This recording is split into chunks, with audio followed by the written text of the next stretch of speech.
Você está feliz de estar aqui nessa noite? Não tem como não estar feliz. Você poderia até não estar feliz antes de chegar aqui, mas aqui a graça do Senhor Jesus já está curando vidas, libertando, salvando. E é isso que a presença do Senhor faz. Amém? Abra sua Bíblia comigo no livro do Gênesis, capítulo 37. Livro do Gênesis, capítulo 37. Enquanto você vai localizando aí, vai sendo projetado, quero louvar a Deus pela vida do pastor Silvio, pastor Eunice, que Deus abençoe grandemente esse casal e essa igreja tão maravilhosa. Eu vejo tanta excelência nessa igreja, tanta excelência, que a gente fica até constrangido. Até mesmo nessa questão da transmissão, eu entendo um pouco disso, eu vejo tanto que há excelência nisso, né? Os equipamentos, tudo feito assim, com muita qualidade, porque pastor Silvio é aquela questão, a fé vem pelo ouvir, e o ouvir a palavra de Deus. Então a palavra de Deus tem que ir com qualidade, até mesmo nessa questão tão simples, né? Que é a transmissão, mas lá onde a pessoa está na casa dela ou vai ver depois, vai ouvir com clareza a palavra de Deus, e isso é muito, muito bom, amém? Você localizou aí Gênesis 37, a partir do versículo 4, diz assim a palavra do Senhor: vendo, pois, seus irmãos que o seu pai o amava mais que a todos os seus irmãos, aborreceram-se e não podia mais falar com ele pacificamente. Sonhou também José um sonho que contou a seus irmãos, por isso o aborreciam ainda mais, e disse-lhes: ouvi, peço-vos este sonho que tenho sonhado.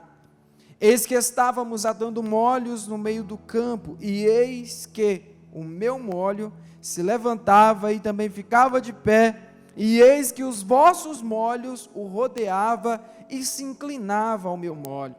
Então eles disseram ao seu irmão: tu, pois, deveras reinarás sobre nós, tu deveras terás domínio sobre nós. Por isso tanto mais o aborreciam com seus sonhos e por suas palavras. E sonhou ainda outro sonho e o contou aos seus irmãos: sonhei um sonho, e eis que o sol, a lua e 11 estrelas se inclinavam a mim. E contando a seu pai e a seus irmãos, repreendeu seu pai e disse-lhe: que sonho é este que sonhaste?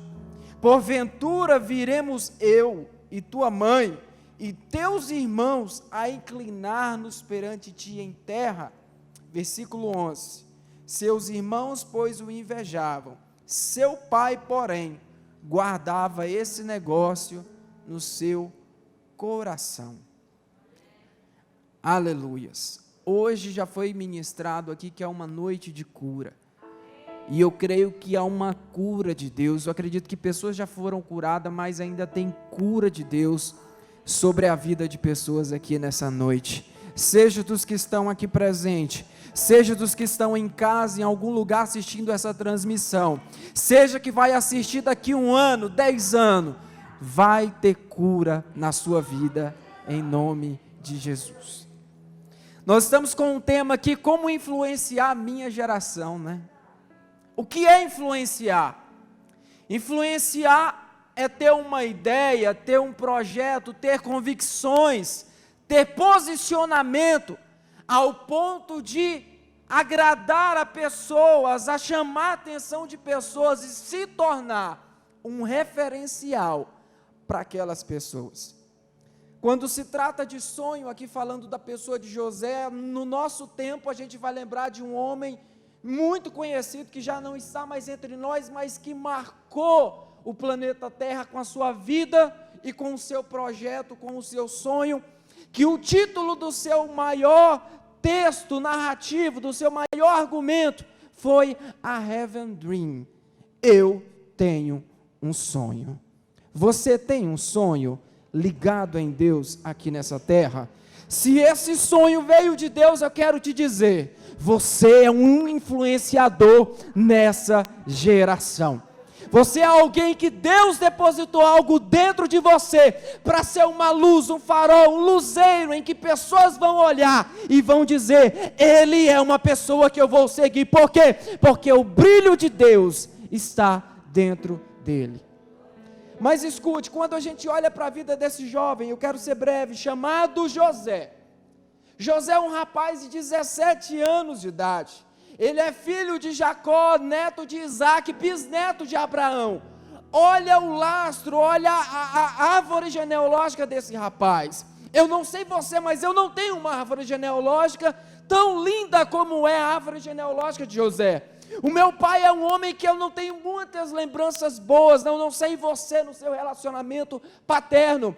Eu olho para a trajetória na minha vida e eu não vejo pessoas cristãs, mas eu vejo que a partir de mim se levantou um sacerdócio que vai perdurar para a minha geração. Então eu já quero abrir um parênteses e te dizer: não sei como é a sua vida, não sei como é que é a sua família, mas eu quero profetizar: a partir de você vai começar a se levantar uma geração que vai influenciar toda essa terra.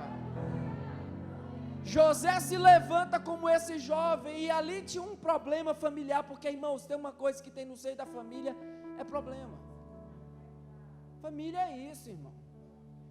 Você que sonha casar achando que casamento é só isso que você está pensando aí agora, vai por mim, vai ter luta, vai ter momentos difíceis, mas Deus está lá, vai abençoar, e é bênção e amém. Está aqui minha esposa, não mencionei, mas está aqui minha esposa Cássia, meu filho Miguel, e também o Mateus, que está ali quase saindo. Vai chegar o dia, em abril, metade de abril.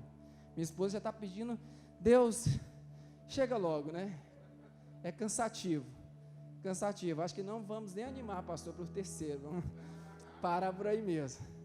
Queríamos uma menininha, mas Deus sabe de todas as coisas. Mas, gente, família é isso, família tem problema. É quando você vai para casa de sua tia e aquele sobrinho fica lá se achando melhor que você, ou você se achando melhor que eles, enfim, né? Aquela situação. José era tido como o dedo duro da família, falava as coisas erradas que o irmão fazia. Aquilo começou a alimentar os seus irmãos de raiva, aquilo começou a alimentar os seus irmãos de um sentimento. A Bíblia vai dizer que os seus irmãos já não conseguiam falar com ele pacificamente. Era como se você fosse perguntar alguma coisa para o seu irmão e já virava aquela guerra, aquele problema, aquela situação. Esse era o ambiente que José estava inserido.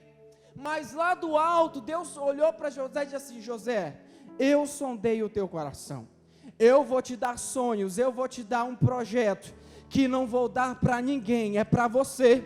Aqui eu já quero dizer: ei, Deus tem um sonho para a sua vida que não está no A, no B, é para você. Quando Deus disse que ia me levantar para um ministério, eu lembro até hoje, eu estava sentado em um púlpito, totalmente desacreditado, e eu vi um jovem entrando, cheio, um rapaz bonito, abençoado. Eu disse: Deus, pega tudo que o Senhor me deu e dá para ele. Eu não tenho perspectiva, eu não tenho futuro, eu não tenho nada, dá para aquele rapaz. Eu vejo que ele vai chegar onde o Senhor falou que vai me fazer chegar, é para ele, dá para ele. Deus naquele dia usou o vaso assim: ei, o sonho é teu, a chamada é tua, o projeto é teu, Deus te deu, levanta a cabeça que Deus vai te levantar nessa terra. A partir daquele momento eu comecei a acreditar em mim. Mas José, o mais novo da casa até então, e Deus olha para ele assim: vou te dar sonho. José um dia levanta de manhã, 17 anos de idade, irmão. Quero dizer um negócio para vocês, eu tive um sonho aqui, viu? E eu já falei o sonho aqui na leitura. Primeiro os molhos, depois o sol, a lua e as estrelas. O objetivo do sonho qual é? Um só, mas foi dois sonhos com um único objetivo. Só que o que acontece? As coisas começam a ficar mais turbulentas dentro da casa de José. Um dia os seus irmãos estão lá apacentando as ovelhas, porque a família cuidava de ovelhas, e o seu pai disse assim: olha, vai lá ver os seus irmãos, vai lá, estão na região de Siquém. Quando chegou lá em Siquém já não estava mais, estava na região de Dotã. Quando chegou lá, os irmãos dele olharam de longe, disse assim: ei, lá vem aquele sonhador, lá vem aquela moça que acha que vai chegar aonde ela sonha e acha que vai chegar, lá vem aquele rapaz que acha que vai dar em alguma coisa nessa vida. Porque deixa eu te falar uma coisa que eu aprendi na minha trajetória de vida. Cada vida é uma experiência, é uma cosmovisão. Eu tenho a minha, você tem a sua. Mas essa experiência que compartilhada reflete na tua história, na minha história. Enfim, quando José está ali chegando, seus irmãos, lá vem aquele sonhador. Existem algumas pessoas que não entendem o projeto de Deus na nossa vida. Existem algumas pessoas que não entendem o projeto de Deus para essa igreja. Existem algumas pessoas que não entendem o projeto na sua casa e na sua família. Mas eu quero te dizer, hoje, irmão, tapa os teus ouvidos para o homem e ouça a voz de Deus te dizendo: eu tenho um projeto para a sua vida.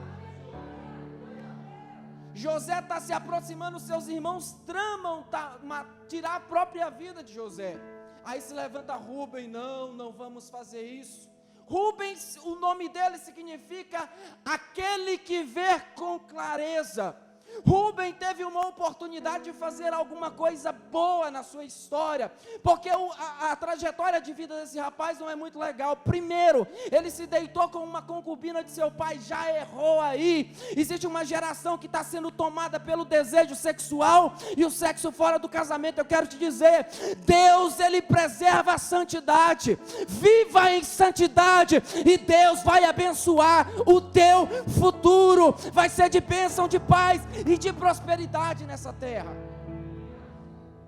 E Rúben teve uma oportunidade de fazer alguma coisa boa, mas não, ele faz uma meia obra. Ele só diz: não, vamos matar ele, não, vamos jogar ele aqui numa cisterna. Aí pega José e joga dentro de uma cisterna. Irmão, eu pesquisei, busquei, falei: meu Deus, qual que é a profundidade desse poço? Porque eu já ajudei a perfurar poço. Você olha para mim e fala: esse menino te ajudou a perfurar poço. Já, irmão, aqueles poços largos assim, ó. Já peguei água de poço. Eu falei: meu Deus, que profundidade, porque lá na minha terra os poços eram assim uns 5 metros para dar água. E a Bíblia vai dizer que esse poço não tinha mais água, era seco. E a Bíblia diz que eles jogam José para baixo. Vamos imaginar no mais tranquilo possível, 3 metros de profundidade, tá bom? É mais ou menos a altura dessa parede, um pouquinho menos, que aqui tem um pé direito mais alto. Mas imagina você cair, irmão, dessa altura, machuca ou não machuca? Machuca, ainda mais quando você é jogado, você não pensa, não se organiza ali rapidamente para ver que jeito que você vai cair, você é simplesmente jogado. E José é jogado lá. Eu acredito que em algum momento ele se machucou. Aí os irmãos estão tramando lá matar ele, vamos dizer que foi as feras e aquela coisa toda, e pensa que não vem vindo os ismaelitas. Quando os ismaelitas aparecem, está dizendo: não, vamos vender José, vamos entregar José para que ele possa ir para o Egito. Só que o interessante é que quando os ismaelitas estavam vindo, eles estavam trazendo bálsamo e mirra. Não era aquela mirra de Jesus, na verdade era uma cidra, mas ambos eram especiarias trabalhadas e usadas de forma medicinais. Já teve aquele momento na sua vida que você está dentro de um buraco, dentro de um poço, e você vê o bálsamo chegar, você vê a mirra passar, e você diz: eu preciso desse bálsamo, eu preciso dessa mirra, mas vai passando, e aqueles que podem te ajudar não te ajudam, aqueles que podem te dar força não te dão, aqueles que podem te tirar de lá, pegar o bálsamo e passar, não fazem. Mas eu quero te dizer, tudo é permissão de Deus. Deus está nesse propósito, porque Ele vai levantar influenciador, não é feito de meia boca, vai ser alguém forte, corajoso, preparado para aquilo que Ele tem para a sua vida. Você vê o bálsamo passar e você diz: eu preciso desse bálsamo, e ele não ser para você. Eu preciso dessa cura, eu preciso, é hoje. Aí Deus fala assim: calma, espera só mais um pouquinho, espera essa pandemia, espera o Terraço Worship de 2021, e a cura vai chegar na tua vida, e eu creio que chegou hoje sobre a tua vida. Há um bálsamo do céu que vai descer sobre a tua vida, vai curar esse trauma, vai tirar esse complexo, e você vai ver a sua identidade em Deus, de quem você é, daquilo que Ele tem para a sua vida. José está lá, tiram ele de lá e vendem ele por 20 moedas de prata. Jesus foi vendido por 30 moedas de prata. É por isso que dizem que José é um tipo de Cristo, porque há muita semelhança. Até o mesmo nome José, Josué, Josua, Jesus. José é um tipo de Cristo, e José é vendido. Colocaram um preço na vida de José. É ruim quando as pessoas rotulam você, deem nome a você, qualificam você, mas é assim mesmo. É só Deus te dizendo: você tem um sonho? Você tem um projeto? Você quer ser uma influência no meio dessa geração? Eu lembro que o dia eu orando, naquela época eu subia muito no monte, orar no monte, meu Deus. E eu olhava lá no Monte Serrinho, olhava os prédios lá embaixo e dizia: Deus, me faz ser uma referência na minha geração.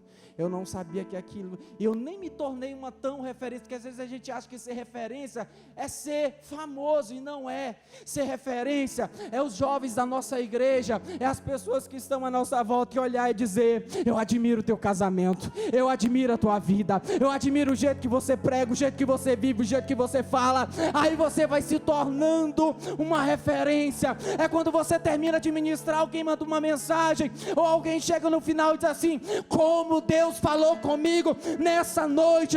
Aí você vai se tornando uma referência, não no natural, mas no espiritual. E já foi lido aqui nessa noite que Deus não procura crentes naturais que vivam na naturalidade, mas Ele busca adoradores que o adorem em espírito e em verdade, porque Ele é espírito.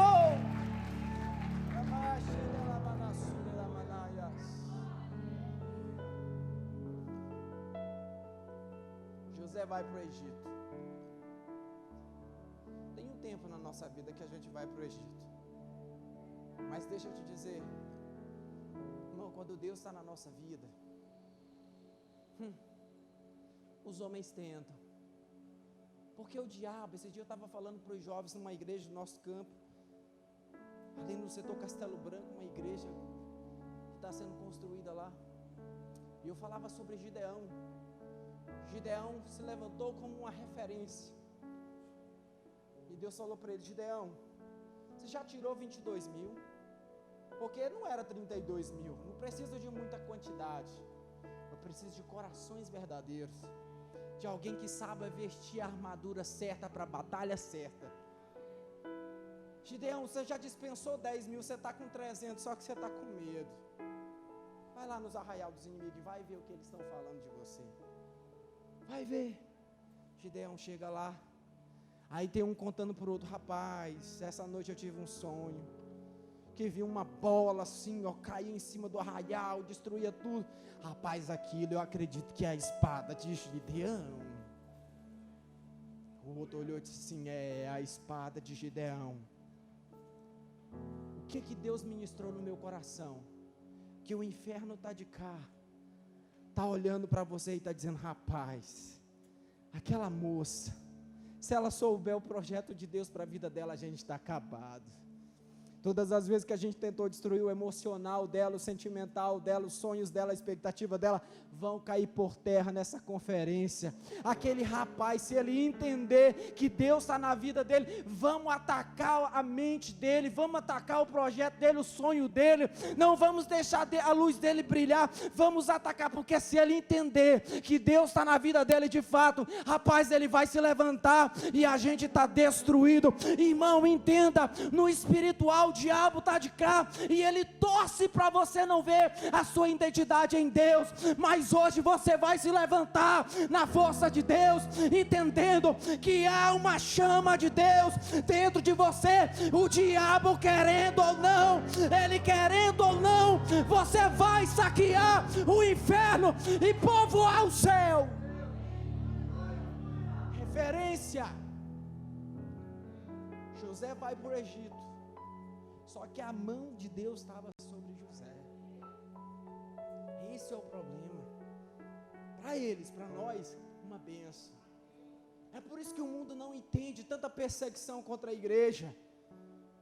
Tem muita gente, pastor Silvio, que não entendeu que houve uma perseguição contra a igreja nessa crise. Governadores e prefeitos tinham satisfação de fechar a igreja, mas eles não sabiam que era Deus que estava levando nós para casa, para a gente voltar a levantar o altar e adorar a Deus de verdade. E a igreja voltou fortalecida. José foi para o Egito, mas a mão de Deus estava sobre ele. José se tornou o quê? Se tornou o mordomo da casa de Potifar. E a Bíblia vai dizer que Deus prospera a casa de Potifar, abençoa a casa de Potifar, através da vida daquele jovem.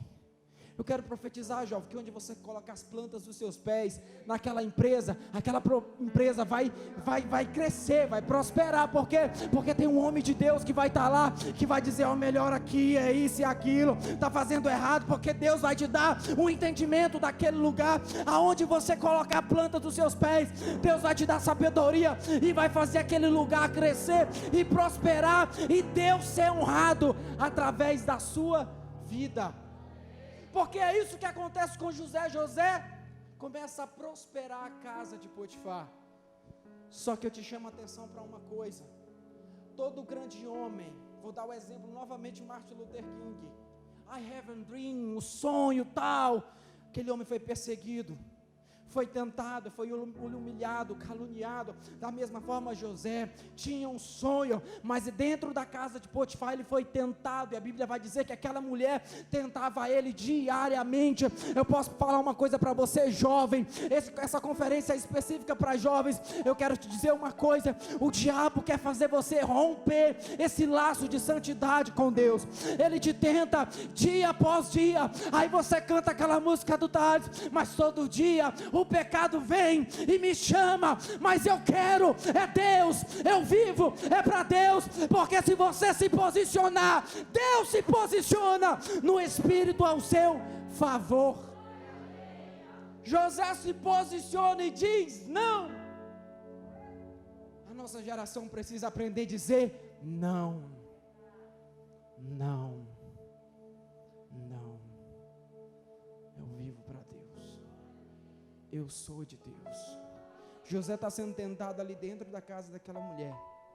Só que o diabo, ele é sagaz. Quando ele vê que você não vai ceder, ele faz alguma trama, algum artifício, algum meio para manchar o teu nome. Um dia alguém tentou manchar o meu nome na igreja em quem congrego.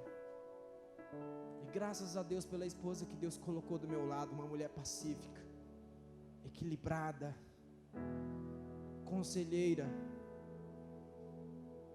Um dia eu quase indo ao presidente, ela: não vai, espera, o tempo de Deus não é o nosso, Deus vai te honrar.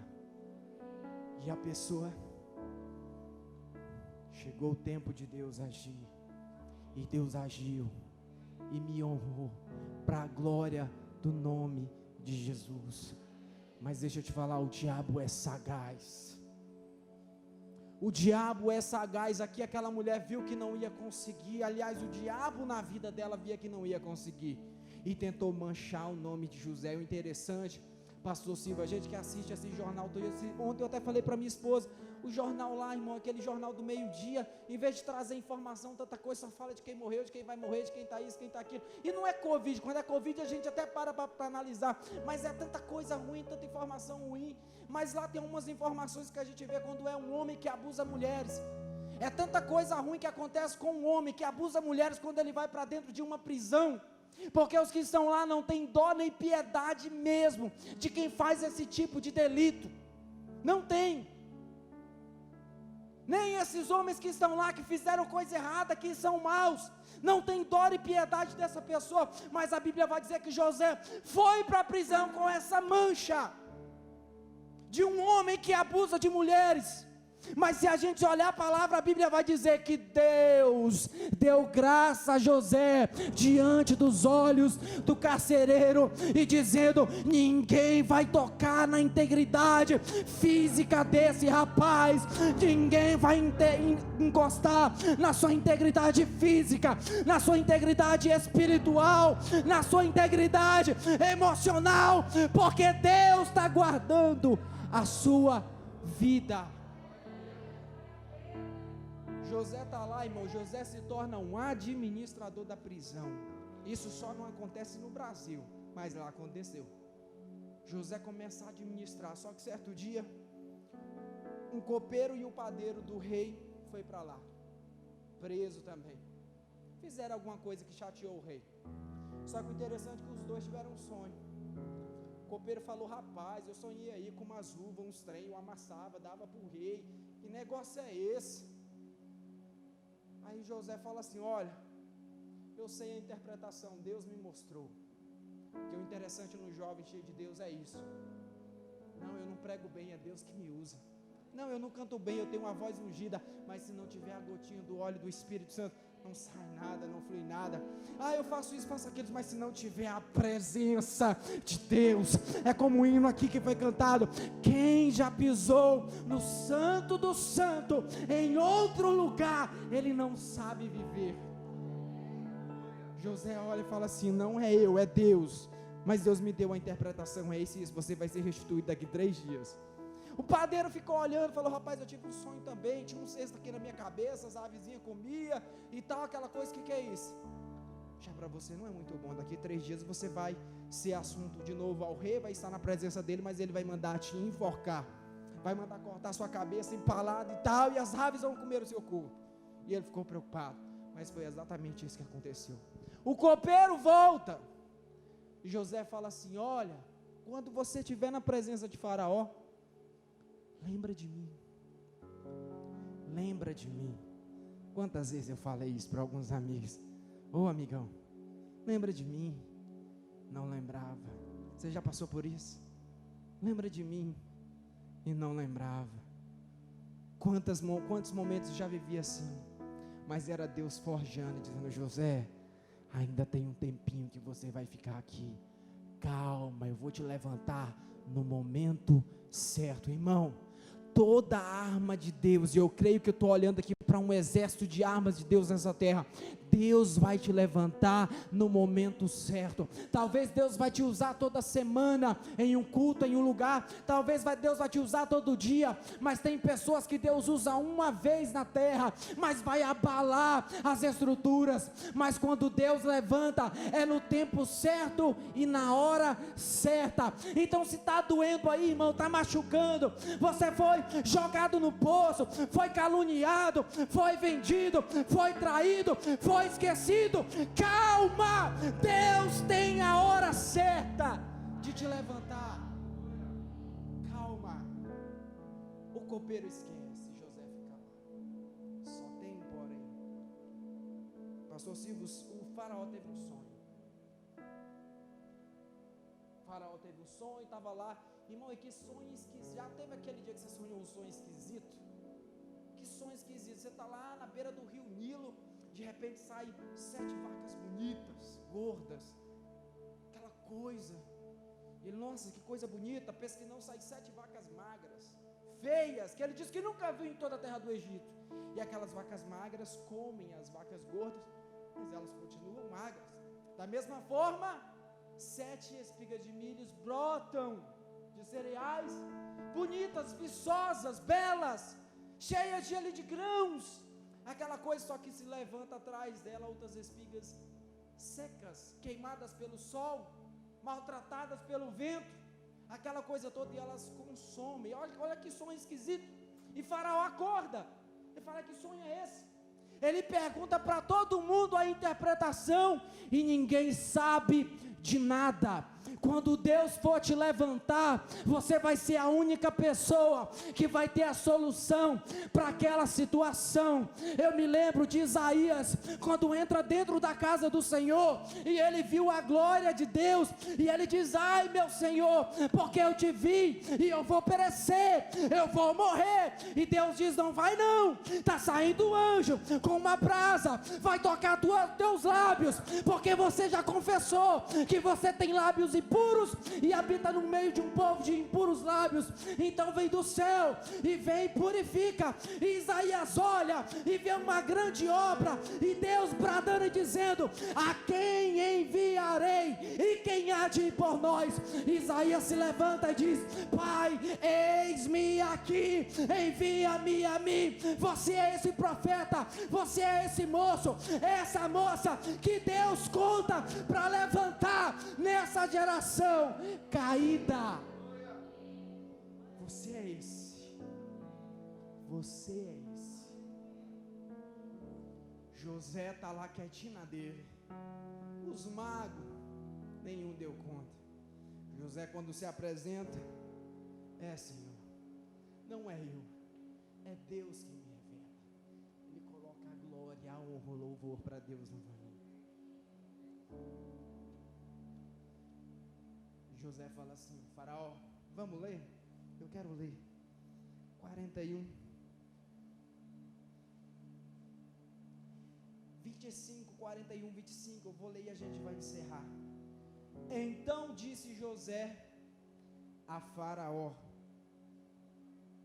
o sonho de Faraó é um só.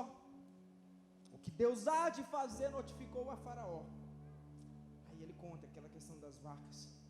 Aí versículo 32: e o sonho foi duplicado 2 vezes a Faraó. É porque esta coisa é determinada por Deus, e Deus se apressa em fazê-la. Quando a gente lê esse texto, a gente fala assim: nossa, que bonitinho. A gente esquece de quem está falando isso. Porque quem está falando isso? Ah, sim, ele era bisneto de Abraão, era neto de Isaac, era filho de Jacó.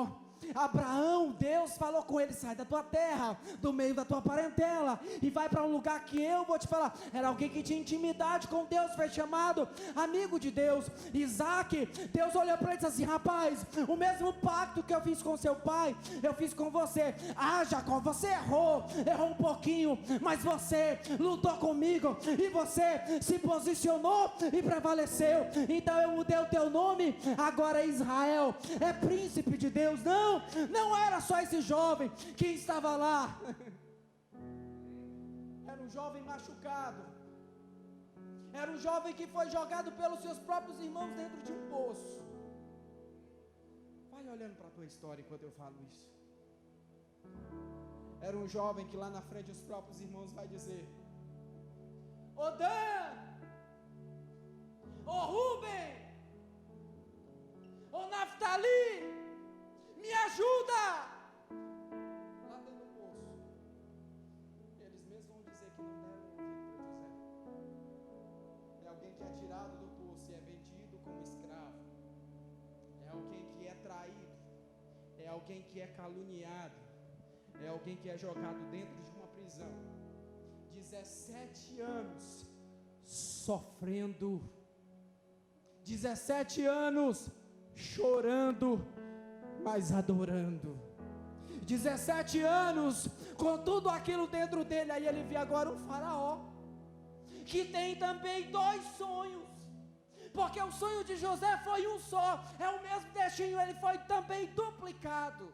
E José agora está olhando para Faraó dizendo assim: Faraó, o teu sonho é um só, mas ele foi duplicado, porque ele vem da parte de Deus, e Deus tem pressa em fazer. Sabe o que eu entendo? É José olhando para Faraó e falando consigo mesmo, e dizendo: ah, Faraó, você não conhece a minha história, mas Deus também me deu um sonho, ele foi duplicado, passou 17 anos, mas eu creio que Deus tem pressa em me levantar e me honrar na terra do Egito.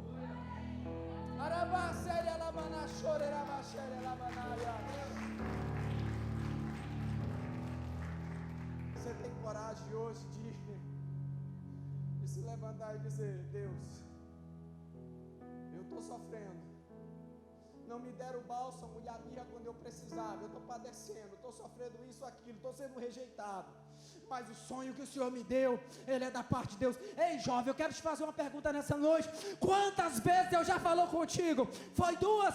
Eu creio que não foi mais. Então por que você não acredita? Deus já falou 1, 2, 3, 10 vezes, então se levante. Deus vai te levantar no meio dessa geração. Se coloque de pé.